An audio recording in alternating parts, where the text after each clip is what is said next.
Welcome to Everything Life Coaching. I'm John Kim. And I'm Noelle Cordeaux. We are the founders of JRNI Coaching. We're super passionate about all things coaching and want to share what we've learned from over a decade of coaching and training over 1,000 life coaches. Dive deep into a more meaningful career, find freedom, and make an impact on the world around you. Hey guys, on today's episode, we're going to talk about authenticity versus TMI coaching. And I believe that Noelle brought this topic up indirectly to tell me that for the last 15 years, I've been TMI. I've been telling people way more than they need to hear. You give me a lot more credit for being passive aggressive than I'm capable of. Yeah, I was going to say, ladies and gentlemen, this is passive aggressive. My intervention to tone it back and not verbally vomit on the internet. I mean, the only complaints that I have are when you have panned the camera to me when I've been like in my pajamas.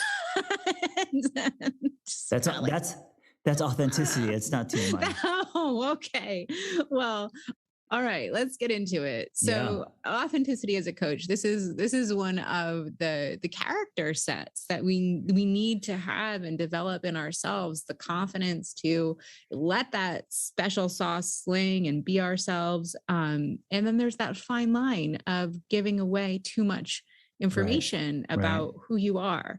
So how do you juggle this, especially as someone who creates content based on your actual life? Yeah. And, I want to say that I'm all over the place. And I want to say that I've created posts where it was too much TMI. So whether I was talking about something personally or, maybe it was a little bit inappropriate, or maybe I talked about someone like a friend or partner without their permission. So I would also file that under TMI. And then, of course, there are times when I felt like, this is authentic, this feels good. And so I think for me, the measure is if I'm making it about me, meaning I'm posting something strictly because it just a personal thing. And there's nothing in that post that is going to help someone. Then it might be TMI. If I'm making it more about the world and sharing my story because I believe it's gonna help someone, or maybe it'll make someone relate to me more, or maybe even laugh, then I feel like that's more authentic. But it's still hard. There's no like sharp line there. It's kind of vague. It is. And I think, one of the things that we really have to break down is that there are different spheres of how you show up. And one of the things that you're talking about is public facing content, which at the end of the day is marketing material for you, for your brand, for you as a coach. So that's one bucket that authenticity or too much information goes into. And then the other one is when you're actually in session with a client, how much of yourself, of your life do you share? And on the marketing side of things, there really are no rules. As far as being a credentialed coach, you can market yourself, you can talk about yourself, you can, film yourself every morning, mixing up your smoothie every day, and nobody cares. But when you're in session as a coach, there are a series of rules and ethics that kick in. And I find it incredibly helpful to have that framework to measure against. And it might even be a good framework to look at for thinking about how you market yourself as well. Yeah, absolutely. So let's talk about the details, the do's and don'ts when you're in front of a client, when you're passing that line from authenticity to now TMI.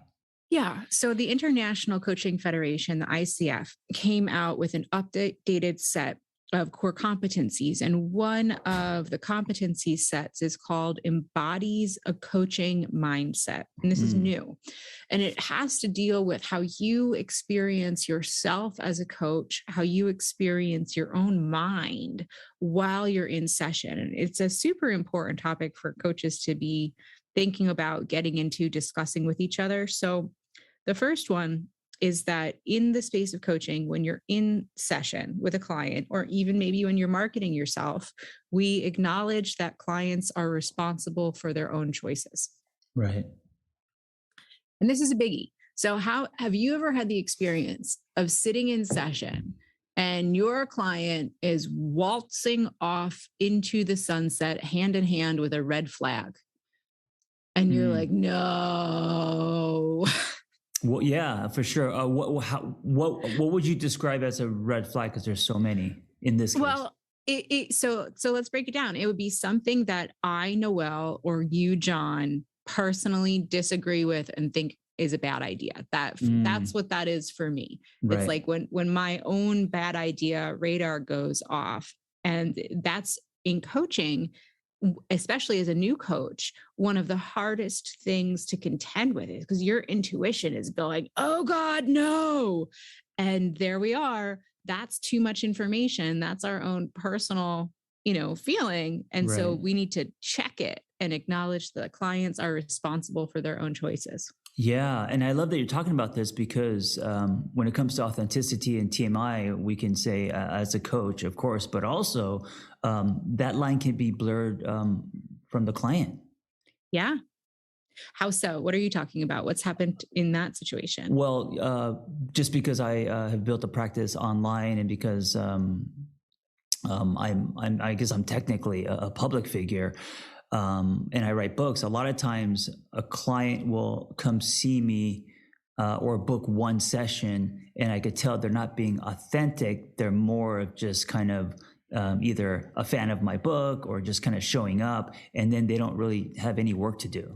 They're fangirling. They just wanted to sit in the light and the gaze. Yeah, and they talk a lot about themselves, which is TMI. It's only TMI because we're not really coaching. We're just being social. So, I mean, I don't know if they're being authentic or not, but it's a lot of verbally vomiting on their story without any kind of goal or reason why they're in front of me. And it's usually just that the one session. And that's also a sign. Yeah. Yeah. So in that situation, the way that the ethics dictate is it's the coach's responsibility to say to the client, like, hey, it seems like you need more processing than coaching and action steps. You would probably be better served by the space of therapy. Yeah. Or I just say, and this is kind of a cold shower, it's a quick realignment, and it's, how can I help you? How can I be of service? Yeah. And that gets everybody going in the right direction. Right. Yeah. And then the next piece of embodying a coaching mindset is to engage in learning and development as a coach. And this seems overly simplistic as it relates to authenticity versus too much information. But I hold as a coach trainer that the more you take the time to engage in the art and science of the discipline of coaching facilitation, the less questions you have around, am I doing this right? Am I functioning as a professional in this moment? Because the professional standards are really laid out for you in coach training. So you're saying that the more that you follow the standards, the ethics, and all the professional guidelines of being a coach, the easier it's going to be authentic. Naturally, yes. You're saying. Yeah. Yes, because the worst thing in the world is sitting there in session when you're first getting the hang of coaching and feeling like, do I have the tools? Am I doing this right? What do I say? Am I going to fuck this person up? And the more that you commit to learning and ongoing development and practice and supervision, the more confidence you have in conducting a session appropriately. And it's a really nice psychological layer of defense. Do you think with the explosion of social media in the last 10 years, which is, really new, do you think it's harder to be authentic?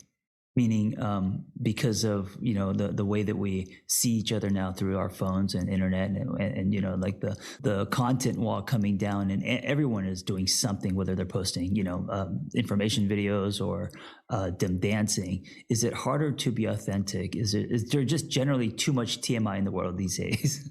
I think it depends on who you are and what you're doing it for. If you're producing content to make yourself laugh, if you're producing content because you have genuine information that you'd like to share with others for free, hey, that's great. If you're producing content because you're addicted to dopamine and Hmm. you'd like the validation, or you'd like to have your life appear a certain way, um, that's kind of where we get into the danger zone, at least from my perspective as a coach, around what we need to be doing to build healthy psyches and healthy egos. That Yeah. when you're showing too much in order to kind of fill your cup with validation, it can be really psychologically damaging to you. Yeah, I think there's because of the explosion of coaching as a career, combined with people showcasing it via social media. I think today there's a lot of people who fall into it for the wrong reasons, meaning they want to be a coach because it looks cool or because it appears a certain way, or instead of the genuinely wanting to help people. Yeah, and Yeah. it's double-edged sword. So I'm not on social media, so it's like I have no idea what's happening out there in the world. But as I knock around, the world of business with coaching, just even educating folks on what coaching is and what coaching is not is part of my every single day. Of, yeah, it's actually a science. Yeah, there's actually clear cut technique. Yeah, this is what you do, this is what you don't do. And I think no matter where you're coming from, the number one distinction, and we talk about this a lot, is that coaching is not giving people advice. Hmm. And this really comes down to authenticity versus TMIs. When something's trying to come out of you and you feel it trying to come out of you, the question to ask yourself, and I think you said this earlier, is who is this for? Right. Is this to make somebody's life better? Is this an answer that's keeping somebody up at night? Is this going to enhance the session? Or is there some piece of me that needs validation right now? Right. And that's a humbling question to answer, because we all need validation. And it's easy to try to get it from our professional sphere, but it does a disservice to you as a coach and to your potential clients. Yeah, and the theme that's emerging from this conversation, which I think is so important, and I'm glad that we're talking about it, is if you don't have any coaching training, and you just go out there and just kind of hang your shingle on your door and say I'm a coach because I have a story, and you don't have any training, chances are that in itself sets you up to be inauthentic. That sets you up for basically a lot of TMI. Yes, I Yeah. quite agree, because you're not quite sure, what you're slinging out there and Right. why. Right. But another piece that I'd like to offer for consideration for those of you who are considering becoming a coach or are a coach is the longevity of the career that you have in front of you. Mhm. The fact that mistakes happen. And one of the most important tools that you can arm yourself with is a really steady practice of reflection and Ooh, I taking like that. stock. Yeah, Yeah. so reflecting, right? It's something that we don't talk about enough, and it's so important, because the only way that we learn is by screwing something up and then creating space to say, hey, that didn't go so great, or maybe things went incredibly well, and creating space to say, hey, what do I want to replicate in this moment? And that when you have a beginner's mind, when you have a learner's mind, there's no expectation for you to be a master. And so, Yeah. how do you get from point A to point B? I think part of being authentic as a coach is always being on that journey as a student, Mhm. So it keeps you authentic. And then if you want to document that, great. If you don't, that's okay too. But just personally, always learning, growing, educating yourself, learning about coaching as an art, as a discipline, that's going to keep you also more authentic. Yeah. And being honest with yourself, have you ever posted something and immediately afterwards said, oh, I don't know about that? Yes, I back in the day, because I tend to be impulsive and sometimes inappropriate.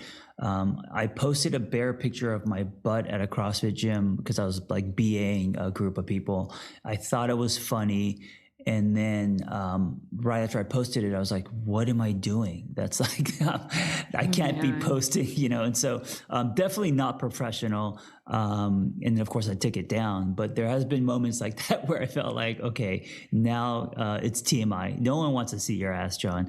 Pull your pants back up. So I've had those moments where I thought, oh, it would be funny or it's humanizing me, but I feel like I went too far, and I felt more trying to get a laugh than trying to help people. Yeah. And I've had those moments in session too. And it usually centers around my own divorce, because that's a topic that I coach folks on a lot. And I love doing divorce recovery, but it's such a common shared experience. And even though mine was a million years ago, it's a way to humanize, and it's a way to enhance the session if it's being stated in a way that gives hope.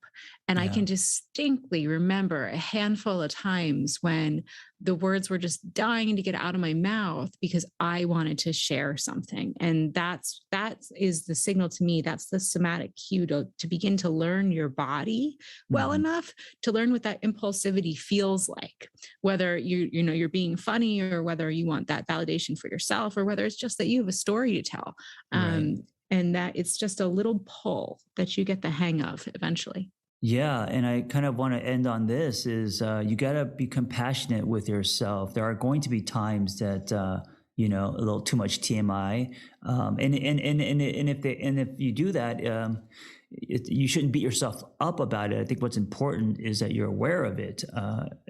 Part of this whole journey is that you're honest with where you're at in your life. And when I was posting pictures of my butt on the internet, it just happened once. But when I was doing that, that's where I was at in my life. And I was, everything was new to me, and I was, at that place. It's not who I am today. So there has to be some room for you to accept wherever you are in your life and not beat yourself up because, there was too much TMI. Yeah. And that's the reflection and growth, and taking stock. And that's what we do with our clients. So it's all part of the same beautiful circle that we all engage in. Yeah. But what a great topic. And as you are coaching and building your practice or whatever your goal is, think about when you're being authentic versus when there's just too much information you're putting out there. Thanks so much, John. Yeah. Thank you for listening. Be well.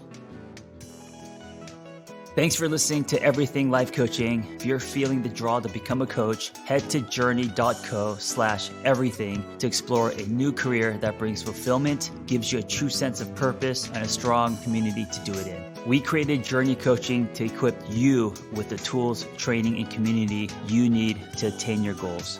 Join JRNI Coaching and begin your journey towards personal freedom and a transformative state of growth today. That's JRNI.co/everything.